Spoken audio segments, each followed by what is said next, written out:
What do you think is working for Iloilo's flood control project? I mean, the Jaro Floodway has been trending and has gone viral online for being a flood control project that works.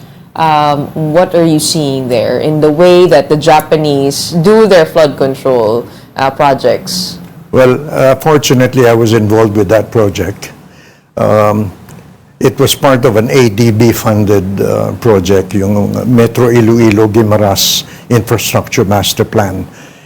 So, ang advantage yan is napag-aralan well in advance. And it considered the whole of Metro Iloilo, hindi lang Iloilo. No? Kasi yung tubig baha, nanggagaling yan sa upstream, which may be in another LGU or in another province. Di ba, pero nung nangyari sa Sendong sa Mindanao, no? Another province yung pinanggalingan ng tubig, bumaksak dun sa Cagayan de Oro. So, napag-aralan in the case of How many years did it take before it was built? Well, it was programmed for construction over a number of years. No? Pero, kasi merong plano at naikasa yung budget, continuous yung implementation. Kasi yun ang problema sa flood, yung one of the reasons why we have a lot of floods, is yung mga projects na iniimbestigahan ngayon, putol-putol eh. Chop-chop. Chop-chop eh. Project to project instead of a continuous master plan, para bang na-chop-chop siya. In the case of Cebu, yung flood control master plan na Cebu, it was an integrated master plan and then continuous yung implementation. Now, ang maganda pati sa Cebu, si Jerry Treñas continuously was the mayor. And then nung si Jed Babilog took over, itinuloy pa rin ni Jed. So, there was continuity in the implementation. Ang problema kasi in other areas is, pag iba na yung mayor, parang umpisa ka na naman sa umpisa. Kung ano yung naumpisa, titigil dahil ibang mayor daw ang makikinabang. Actually, meron nagko-correct niyan online, galing din po sa Iloilo, I think from the city, Chief of the Public Information and Community Affairs Office, Nereo Lujan. We tried to guest him on the show. Sabi niya, nakumpleto raw itong Jaro Floodway before pa ng time ni Mayor Treñas. So, this took me a really long time. May feasibility studies before it was actually constructed. And then, nung panahon niya, parang nagdagdag na lang daw ng parang improvements sa revetments. Well, kasama yung kasi sa pag-aaral at paggawa ng master plan. Kung meron ng nagawang previous improvements that need to be integrated into the plan. Kasi nga, yung problema ng flooding is complex.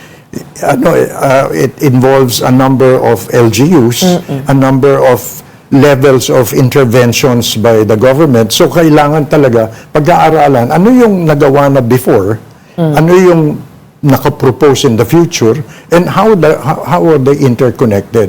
So, ipapasok mo yun doon sa plano, then you come up with the budget for implementing it, you determine how many years and who will implement. And pero kung titignan mo po yung floodway, wala siyang revetment walls on the sides. I mean, ano yung technology na ginamit nila? Well, no, kasi before when a flood control project is undertaken, dun sa pag-aaral, saan yung natural drainage ways? And then, ano yung characteristics ng drainage way na yun? If it's an existing river or a creek, ano yung nandun? Now, marami kasi sa Iloilo mga mangroves eh. Yung mga creeks and rivers nila, marami silang mangroves eh.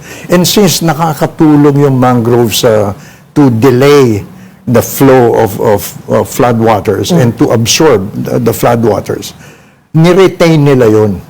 Hindi nila inalis. Hindi nila pinalitan. Hindi nila pinalitan. Kasi ang ginagawa doon sa ibang lugar, sinisimentohan nila agad eh. Ito, hindi nila sinimentohan. Pero parang meron po. There is also a presence of gray infrastructure still with that floodway. Iba lang yung pagkakatayo niya. Parang mas siya level. Yeah, meron kasing sistema called gabions. Yes. Ito yung, it looks like a cage, a wire. O yan po yung GI steel. Well, Galvanized iron steel. Tama po ba? well, it's either a steel cage or a Yes. metal cage na perforated siya or kung minsan screen parang chicken wire ganun.